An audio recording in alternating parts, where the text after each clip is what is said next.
Ninth class के सिर्फ इन chapters के आपने जो है शॉर्ट क्वेश्चंस कर लेने हैं इंग्लिश के, ठीक है।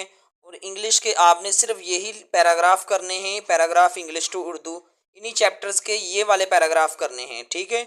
इसी तरह आपने जो है सिर्फ यही लेटर्स करने जो मैंने आपको बताने हैं। सारा का सारा गैस आज की वीडियो में मैंने आपको बताना है। 110% जो है हमारा गैस आपके लिए हेल्पफुल होगा। आप जो है 10th क्लास के जितने भी पेपर्स हो चुके हैं उनका पहले आप गैस चेक करें, ठीक है। ये वीडियो जो आपके सामने शो हो रही है, आप 10th के पेपर्स को मैच करेंगे तो आपको पता चलेगा कि ये सारा का सारा वही पेपर आता है जो हम गैस शेयर करते हैं, ठीक है। तो हम बात करते हैं जी 9th क्लास का जो पेपर का शेड्यूल, इस दफ़ा पेपर का पैटर्न चेंज हुआ है उसके अकॉर्डिंग। तो आपका पेपर होना जो है 75 मार्क्स का ही है, लेकिन कुछ चेंजिंग की है, ठीक है। 19 मार्क्स के आपके एमसीक्यूज होने हैं। अब एमसीक्यूज में इस तरह से डिस्ट्रीब्यूशन है कि आपने 5 जो एमसीक्यूज है वो करेक्ट फॉर्म ऑफ वर्ब से आने हैं, ठीक है। करेक्ट फॉर्म ऑफ वर्ब्स आपने कहाँ से करनी है ये मैं आपको सारा कुछ इसी वीडियो में बताना है। करेक्ट स्पेलिंग्स आपने कहाँ से करने हैं, ठीक है। ये आप देखें, करेक्ट स्पेलिंग के लिए आपके 4 नंबर के आने हैं। यूनिट 1, 4, 2, 3, 4, 6 और रिव्यू 1 इसमें से 2 आने हैं, और यूनिट 7, 9, 11 रिव्यू 2 इसमें से 2 आने हैं। तो ये 4 नंबर के करेक्ट स्पेलिंग इन चैप्टर्स में से आने हैं, ठीक हो गया। Correct meanings of underline words unit 1, 2, 3, 4, 6 में से, और रिव्यू 1 में से 2 आने हैं, और यूनिट 7, 9, 11 रिव्यू 2 में से 3 आने हैं करेक्ट वर्ड्स यानी कि सिनोनिम्स वगैरह, ठीक हो गया। तो ये बिल्कुल इजी आपके एमसीक्यूज हैं, इसी तरह आपने तैयारी करनी है। Choose the correct form of verbs यानी कि ग्रामर के अकॉर्डिंग आपने जो है वो सिलेक्ट करना है।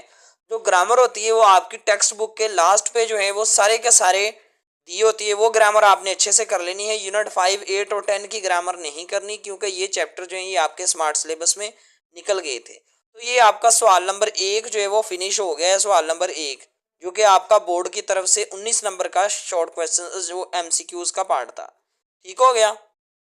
एमसीक्यूज के बाद आप बात करते हैं स्टूडेंट शॉर्ट क्वेश्चंस की। तो शॉर्ट क्वेश्चंस मैं आपको बताता हूँ कौन कौन से चैप्टर्स के कौन कौन से क्वेश्चन करने हैं। सबसे पहले आपको पता होना चाहिए शॉर्ट क्वेश्चंस 10 नंबर के ही हैं, लेकिन इसके 2 पार्ट हैं, पार्ट ए और पार्ट बी। अब पार्ट ए और पार्ट बी आपकी किस तरह से डिस्ट्रीब्यूशन है ये आपको मैं बता देता हूँ। पार्ट ए में आपने जो है वो 3 शॉर्ट क्वेश्चन करने हैं, 5 आपको आएंगे, ठीक हो गया। और पार्ट बी में से आपने 2 में से 1 शॉर्ट क्वेश्चन करना है। अब ये कौन से चैप्टर्स में से आएंगे? यूनिट 1, 2, 3, 4, 6 रिव्यू 1 और 7, 9 इनमें से आपके जो हैं वो 5 शॉर्ट क्वेश्चन आने हैं और आपने 3 करने हैं। तो मैं आपको बता दूं, अगर आप जो है रिव्यू 1 तक के चैप्टर्स के ही शॉर्ट्स कर लेते हैं तो ये आपके तीनों शॉर्ट हो जाएंगे, ठीक है। रिव्यू 1 तक के शॉर्ट कर लें आप। अब इसी तरह जो पार्ट बी है इसके आपने सिर्फ 1 करना है और 4 नंबर का शॉर्ट है ये, ठीक है। बेसिकली ये लॉन्ग क्वेश्चन है, इंग्लिश में फर्स्ट टाइम ऐड किया उन्होंने, तो ये 4 नंबर का है, इसलिए आपने इनको किसी को भी नहीं छोड़ना, ये सारे आपने कर लेने हैं अच्छे से। सिर्फ एक ही तो यूनिट है। बच्चे जो है ज़्यादा फोकस इन पे करते हैं, मैं कहता हूँ ज़्यादा फोकस आप इस पे करें, 4 नंबर आपको मिल जाएंगे। क्लियर हुआ? अब बच्चे पूछते हैं जी सर जी हमें शॉर्ट क्वेश्चंस बताएं, इतने ज़्यादा शॉर्ट क्वेश्चंस हम कैसे करेंगे? तो हर चैप्टर के कौन कौन से क्वेश्चन आपने करने हैं ये भी मैं आपको अभी बता रहा हूँ जी। ये आप देख सकते हैं, ये आप साथ स्क्रीनशॉट ले लें बेशक, ठीक है। यूनिट 1 में से आपने क्वेश्चन नंबर 2, 3, 6, 7, 8, यूनिट 2 में से 1, 3, 6, 7, यूनिट 3 में से 1, 4, 6, 7, यूनिट 4 में से 4, 5, 6, यूनिट 6 में से 1, 2, 3, 4, 5, रिव्यू 1 में से ये वाले, और ये पेज नंबर 88 के ऊपर हैं। ये वाले क्वेश्चन पेज नंबर 93 पे हैं, और ये वाले क्वेश्चन पेज 111 पर हैं, ठीक है। तो सेम इसी तरह अगर आप यूनिट 1 से लेकर रिव्यू 1 तक के क्वेश्चंस कर लेते हैं तो आपके 6 नंबर के क्वेश्चंस इनमें से आ जाएंगे। और यही वाले क्वेश्चंस आप कर लें अच्छे से, यानी कि यहाँ से लेकर आपको मैं अंडरलाइन ये करवा देता हूँ, ये येलो वाला, ये जो मैंने येलो हाईलाइट किए हैं ये चीज़ें आपने अच्छे से करनी है, ठीक है। ये सारा गैस आपको मैं बता रहा हूँ साथ ही साथ हाईलाइट करके, ठीक हो गया जी। इसके बाद जो है शॉर्ट क्वेश्चंस का आपका इशू ख़त्म हुआ। इसके बाद मैं बात करता हूँ जी स्टूडेंट पैराग्राफ इनटू उर्दू, यानी कि ये 8 नंबर का आपका पैराग्राफ आना है, ठीक है। 2 पैराग्राफ आपने करने हैं, टोटल कितने हैं? 3 पैराग्राफ, 2 करने हैं, 3 में से 2। पैराग्राफ आपको मैं इस तरह से बताता हूँ कि आपका जो है पैराग्राफ वही आपने करने जो आपको आने हैं, ठीक है।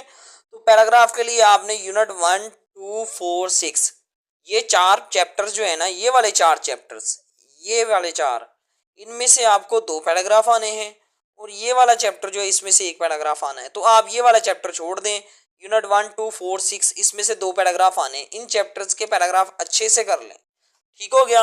अब आप कहते हैं जी सर हम ये 4 चैप्टर्स भी हमसे नहीं हो सकते, तो मैं आपको अब बताता हूँ कि कौन कौन से पैराग्राफ आप कर लें, ठीक है। आप जो है अपनी टेक्स्ट बुक के ऊपर देखें, अपनी टेक्स्ट बुक के ऊपर मार्क करते जाएं साथ ही साथ, ठीक है। यूनिट 1 में से आपने पैराग्राफ 1, 2, 3, 5, 6, यूनिट 2 में से 1, 2, 3, 4, यूनिट 4 में से 2, 3, 4, 6, यूनिट 6 में से 1, 2, 5, 6, 9, 10। और अगर आप पढ़ने वाले बच्चे हैं तो आप जो है 2, 3, 4, 5, 9, 12 और 14 यूनिट 9 के पैराग्राफ भी कर लें। क्लियर हुआ स्टूडेंट। तो ये पैराग्राफ के आपका जो मसला था वो भी सॉल्व कर दिया है, ठीक है। ये 8 नंबर आप बिल्कुल आसानी से ले सकते हैं जैसे मैंने आपको बताया है। ये सारे पैराग्राफ आप जो है मैं मार्क करवा रहा हूँ आपको, ये हाईलाइट कर लें, ठीक है। सिर्फ यही वाले पैराग्राफ जो मैंने हाईलाइट करवाया है ये पेपर आपका है, ये आपने तैयारी करनी है। क्लियर हुआ। तो ये 8 नंबर पैराग्राफ के आपके सिक्योर हो गए जी। इसके अलावा मैं आपको बताता जाऊं, क्वेश्चन नंबर 3 था पैराग्राफ का। अब क्वेश्चन नंबर 4 जो आपके पेपर में होता है वो आएगा समरी का, ठीक है। तो समरी में आपके 2 क्वेश्चंस होते हैं, ठीक है। या आपने समरी को समरी लिखनी होती है स्टैंजा की, या फिर उसको आपने एक्सप्लेन करना होता है। तो मैं आपको प्रेफर करूंगा समरी कर लें। अब समरीज आपकी कितनी है, 2 हैं, एक इफ और दूसरी डैफोडिल्स, ये दोनों ही कर लें, बेहतर तो यही है। अगर आप फिर भी कहते हैं कि सर इंपॉर्टेंट समरी बता दें तो मैं आपको प्रेफर करूंगा कि डैफोडिल्स के ज़्यादा चांसेस हैं, ठीक है। डैफोडिल्स को मैंने हाईलाइट कर दिया है, तो डैफोडिल्स आपने अच्छे से कर लेनी है। अब डैफोडिल्स आप अच्छे से अगर कर लेते हैं तो आपके 5 नंबर समरी में भी कंफर्म हो गए हैं, ठीक हो गया जी। स्टूडेंट अभी तक मैंने आपको जो पेपर बता दिया है 19 मार्क्स के एमसीक्यूज बता दिए हैं, 10 मार्क्स के क्वेश्चन बता दिए हैं, ठीक है। 5 मार्क्स की आपकी समरी बता दी है, 8 मार्क्स के आपके पैराग्राफ्स बता दिए हैं। क्लियर हुआ। जो आपको क्वेश्चन नंबर 5 होता है पेपर में, वर्ड्स इडियम्स फ्रेजेस, यानी कि आपको 5 वर्ड्स करने होंगे, 8 में से टोटल 8 होंगे, 5 वर्ड्स करने अपनी मर्जी के, ठीक है। तो उसको आपने सेंटेंसेस में चेंज करना है। वो कैसे करना है मैं आपको बता देता हूँ कि आप कौन से इडियम्स कर लें। अब इडियम्स देखें, यूनिट 1, 2, 4, 6 रिव्यू 1, इसमें से कितने इडियम आने, 3 इडियम आने, यानी कि इन सारे चैप्टर्स में से 3 इडियम आने। पता नहीं किसी का दिमाग खराब होगा वो सारे चैप्टर्स करेगा। तो मैं आपको प्रेफर करता हूँ यूनिट 7, 9, 11 और रिव्यू 2, सिर्फ ये आपने कर लेने। इसमें से आपके 5 इडियम आने और आपने अटेम्प्ट कितने करने, सिर्फ 5। तो ये आप सारे अच्छे से कर लेते हैं तो आपके जो हैं इडियम्स का मसला भी हल हो जाएगा, पांचों के पांचों इडियम आपके हो जाएंगे। तो ये आपने अच्छे से कर लेना है, करते जा रहे हैं मार्किंग जी। अब इडियम्स का मसला भी आपका हल हो गया, तो ईडीएम के 5 नंबर भी आपने गेन कर लिए हैं। अब जो मेन चीज़ है ना, बच्चे बहुत परेशान होते हैं जी लेटर्स के बारे में, क्योंकि लेटर्स स्टूडेंट मुझे भी पता है 15 लेटर्स हैं। 15 लेटर आप कैसे करेंगे, बहुत मुश्किल हो जाता है 15 लेटर। अगर आप स्टोरी की तरफ आए तो स्टोरीज भी मुश्किल होती हैं, डायलॉग करें तो वो भी मुश्किल होता है, ठीक है। आपकी बोर्ड कंपोजिशन ग्रामर जो है इंग्लिश की, ठीक है, ये जो आपको सामने दिखाई जा रही है, इस कंपोजिशन का पेज 145 निकालें लेटर्स के लिए, स्टोरी के लिए पेज 135 निकालें और डायलॉग के लिए पेज 156 निकालें। इन पेजेस के ऊपर आपको लेटर, स्टोरी और डायलॉग मिल जाएंगे, ठीक हो गया। अब आप लेटर के लिए मार्किंग करें कौन कौन से लेटर आपने करने हैं, ठीक है। यही लेटर आप अच्छे से कर लेंगे तो आपके लेटर्स हो जाएंगे। अब देखिए लेटर नंबर 1, 2, 3 मोस्ट इम्पोर्टेंट, ये तीनों लेटर्स जो हैं ये बहुत ज़्यादा इम्पोर्टेंट है स्टूडेंट, ये तीनों लेटर अच्छे से कर लेने हैं, ठीक है। इसके अलावा लेटर नंबर 5, 6, 7, 9, 12, 14 ये भी आपने कर लेने हैं, ठीक हो गया। लेकिन ये जो 3 है ये मोस्ट इम्पोर्टेंट है, ये ज़्यादा अच्छे से करने हैं। अब देखें बहुत सारे बच्चे होते हैं जी लेटर उनसे एक भी नहीं हो पाता, ठीक है, मैंने 3 बता दिए हैं। तो स्टूडेंट अभी जो मैं आपको बताने जा रहा हूँ कि आप सिर्फ एक लेटर कर सकते हैं, कोई भी लेटर आ जाए आप वही लेटर लिखेंगे, आपको पूरे नंबर मिल जाएंगे। कैसे लिखना है, इसी वीडियो के डिस्क्रिप्शन में मैंने एक वीडियो बनाई थी कि लेटर को लिखने का तरीका कैसा होता है, वो आपने देख लेना है। आपको कोई भी लेटर आ जाए तो आप वैसे लिखेंगे तो आपको पूरे मार्क्स मिल जाएंगे। क्लियर हुआ जी। अब स्टोरी की मैं बात करूँ तो पेज 135 निकालें। स्टोरी आपने करनी है 1, 4, 5, 7, 8 और 10। ये आपने सिर्फ स्टोरीज कर लेनी है। कितनी बनती हैं? 1, 2, 3, 4, 5, 6 स्टोरीज। सिर्फ ये 6 स्टोरीज कर लेनी है। ठीक है। अब डायलॉग की बात करूं तो ये 3 डायलॉग बनते हैं 1, 4, 5। ये तीनों डायलॉग कर लेने हैं। ठीक है। तो आपको मैं एक चीज बता दूं, मैं प्रेफर करता होता हूं बच्चों को कि आप जो है लेटर करें। ठीक है, क्योंकि लेटर में मार्क्स ज्यादा मिल जाते हैं। स्टोरी और डायलॉग आप ना करें। अगर आपकी फिर भी चॉइस है स्टोरी और आप डायलॉग कर सकते हैं, ये आपकी अपनी मर्जी है, लेकिन प्रेफर करता हूँ कि आप लेटर कर लें। ये 3 लेटर आपने लाजमी कर लेने हैं। ठीक है जी। लेटर में भी आपके जो है 8 मार्क्स सिक्योर हो गए। अब हम बात करते हैं जी question number 7। Read the passage, यानी कि जो आपको एक पैराग्राफ आता होता है, उस पैराग्राफ के आपने आंसर्स बताने होते हैं। ठीक है। अब इस पैराग्राफ के आपने आंसर्स बताने हैं, तो ये बहुत इजी क्वेश्चन होता है। फ्री के मार्क्स मैं कहता होता हूँ बच्चों को, लेकिन फिर भी बच्चे मार्क्स नहीं ले पाते इसमें। तो ये भी आप बिल्कुल इजीली इसमें मार्क्स ले सकते हैं। कैसे लेने हैं अभी मैं आपको बताता हूँ। आप अपनी वही वाली जो मैंने आपको पहले बुक बताई थी बोर्ड की, कंपोजिशन ग्रामर, ये सामने दिखाई दे जा रही है। इसका पेज 160 देखें। पेज 160 के ऊपर जो आपको पैराग्राफ दिखाई देंगे, एक्सरसाइजेज दिखाई देंगी 1, 2, 5, 6, 7, 9, 10। ये वाले सारे के सारे पैसेज आपने अच्छे से कर लेने हैं। ठीक हो गया। ये थे सोल्व्ड एक्सरसाइजेज। अब अनसोल्व्ड एक्सरसाइजेज भी होंगी, यानी कि ये सोल्व नहीं होंगी, अनसोल्व्ड। ये सॉल्व्ड नहीं, अनसोल्व्ड होंगी। ठीक है। तो अनसोल्व्ड एक्सरसाइजेज भी आपने कर लेनी है ये वाली।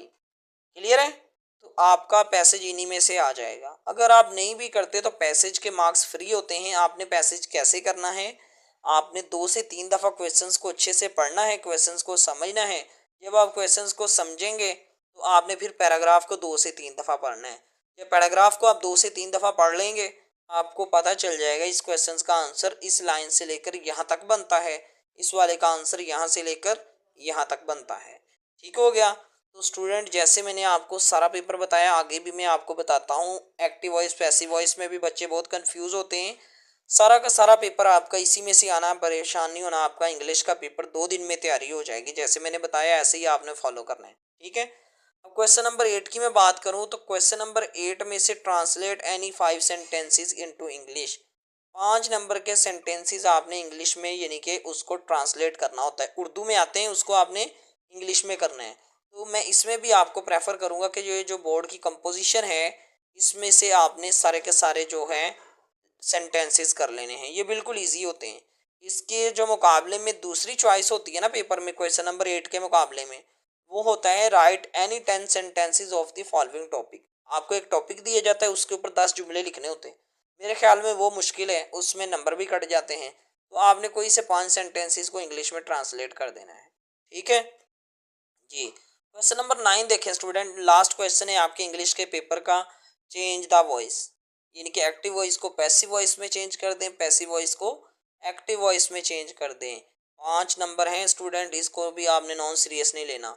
इसको आपने क्या करना है, सबसे पहले आपने अपनी यही बोर्ड कंपोजिशन ग्रामर ओपन करें, पेज 25 निकालें। पेज 25 के ऊपर आपको जितने भी एक्टिव वॉइस पैसिव वॉइस दिखाई देते हैं, ये सारे आपने अच्छे से कर लेने हैं, इन्हीं में से आएंगे। ठीक हो गया स्टूडेंट। तो ये मैंने आपके सामने सारा का सारा इंग्लिश का जो है सिलेबस शेयर कर दिया है। सिलेबस के साथ साथ जो मैंने हाइलाइट्स पॉइंट किए हैं, इनको आपने ज़्यादा अच्छे से कर लेना है। ठीक है। बाकी सारी चीज़ें मैंने एक्सप्लेन की हैं। इनको अगर आप स्किप करते हैं तो आप अपना नुकसान खुद कर रहे हैं। ये पैराग्राफ का स्क्रीनशॉट ले लें। ठीक है। इसी तरह ये क्वेश्चन आंसर का स्क्रीनशॉट ले लें और चैप्टर्स का भी। ठीक है। इसके अलावा आपको जो एमसीक्यूज़ की मैंने बात की थी, तो एमसीक्यूज आपने करेक्ट फॉर्म ऑफ वर्ब्स जो हैं, ये बोर्ड कंपोजिशन ग्रामर से आपने कर लेनी है। करेक्ट स्पेलिंग्स के लिए मैंने चैप्टर्स बता दिए हैं, और करेक्ट मीनिंग अंडरलाइन वर्ड्स के भी मैंने आपको सारा बता दिया है। तो एमसीक्यूज में भी 19 नंबर आप इजीली गेन कर सकते हैं। क्लियर हुआ स्टूडेंट। अगर आप 9th क्लास के स्टूडेंट हैं, आपकी 10th क्लास की सारी बुक्स के लेक्चर अपलोड करना शुरू कर दिए हमने इस चैनल पर। ठीक है। तो ये आप हमारे चैनल के ऊपर विजिट करके सारे के सारे लेक्चर देख सकते हैं। तो आप इस चैनल को ज्वाइन कर लें ताकि नेक्स्ट जो भी आपका जो है गेस्ट आए, ठीक है, आपके सारे के सारे लेक्चर इस चैनल के ऊपर अपलोड हों तो आपका फ़ायदा हो सके। मिलते हैं जी स्टूडेंट नेक्स्ट वीडियो में, तब तक अपना बहुत सारा ख्याल रखना। अल्लाह हाफिज़।